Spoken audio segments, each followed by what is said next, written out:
Chapter 5 section 1 and 2। Stephen एक खराब खाना खाता है और उन गिरवी रखी चीज़ों के टिकटों को देखता है जिन पर उसके गरीब होते परिवार का गुजारा चल रहा है। मिसेज डेडलस इस बात को लेकर चिंतित है कि विश्वविद्यालय जीवन के ने स्टीफन के चरित्र को बदल दिया है। ऊपर से मिस्टर डेडलस गुस्से में कहते हैं कि उनका बेटा आलसी कुतिया है। परेशान और हताश होकर स्टीफन घर छोड़ देता है और बारिश से भीगे डबलिन के नज़ारों में घूमता है। खुद से कविताएं पढ़ता है और अरस्तु और एक्विनास के सौंदर्य सिद्धांत पर विचार करता है। पास ही एक घड़ी में 11 बजते हैं, जिससे उसे अपने दोस्त मैकेन की याद आती है। स्टीफन मैकेन के आरोप पर विचार करता है कि स्टीफन बहुत सामाजिक रूप से अलग थलग है। स्टीफन को एहसास होता है कि वह अपनी अंग्रेज़ी की क्लास छोड़ रहा है, लेकिन उसे ज़्यादा चिंता नहीं है। वह कल्पना करता है कि छात्र चुपचाप नोट्स ले रहे हैं। कुल मिलाकर यह विश्वविद्यालय शिक्षा से निराश है। जैसे ही वह कैंपस की ओर चलता है, स्टीफन को अपने दोस्त डेविन से मिलने की याद आती है, जो आयरिश कारण के प्रति समर्पित एक सुंदर और एथलेटिक लड़का है। डेविन ने स्टीफन को एक ऐसी गृहिणी के साथ रात बिताने के लिए आमंत्रित किए जाने की कहानी सुनाई कि जिसे वह नहीं जानता था।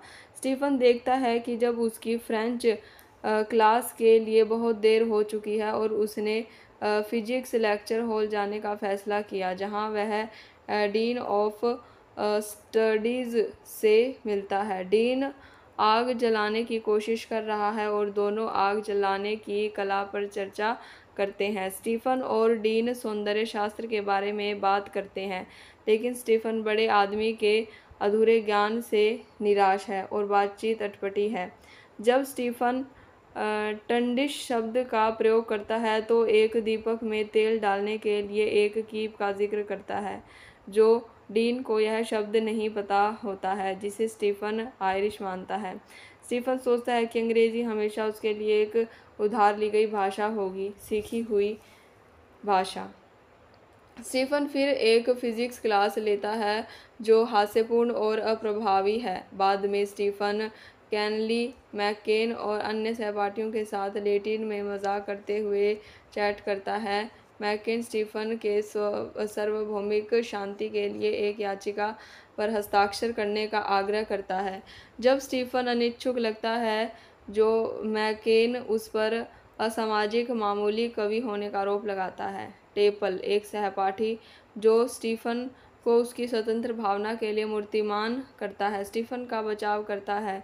एक और छात्र लिंच उसे बधाई देता है। डेविड गर्व से अपने आयरिश राष्ट्रवादी भावना का दावा करता है और स्टीफन से पूछता है कि उसने आयरिश भाषा की क्लास क्यों छोड़ दी। डेविड कहता है कि स्टीफन अपने दिल में एक सच्चा आयरिश है, लेकिन बहुत अभिमानी है। स्टीफन बताते हैं कि आत्मा को पैदा होने के समय लगता है शरीर से ज़्यादा।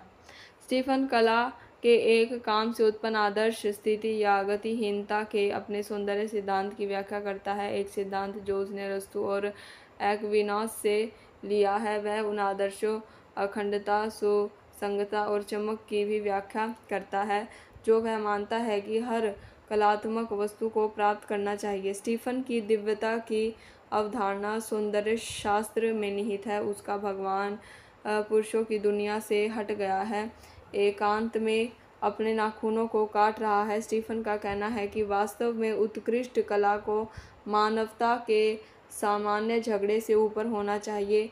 लिंच स्टीफन से फुसफुसाता है कि स्टीफन की प्रेमिका एक अनाम लड़की मौजूद है। स्टीफन सोचता है कि क्या उसने इस लड़की को बहुत कठोरता से आंका है और उस पर विचार करता है। स्टीफन सुबह संतुष्टि और जादू के मूड में जागता है। उसने अपनी प्रेमिका के साथ कामुक मिलन का सपना देखा है। उस भावना का स्वाद लेते हुए वह एक रोमांटिक कविता लिखने का काम करता है। जिसे उसने रचा है।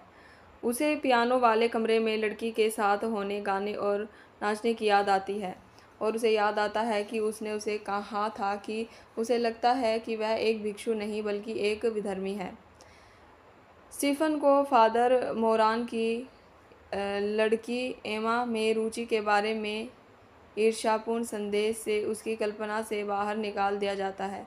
स्टीफन सोचता है कि उसकी आखिरी बार 10 साल पहले एमा के लिए कविता लिखी थी, जब वह एक जन्मदिन की पार्टी के बाद एक ही ट्राम पर घर गए थे।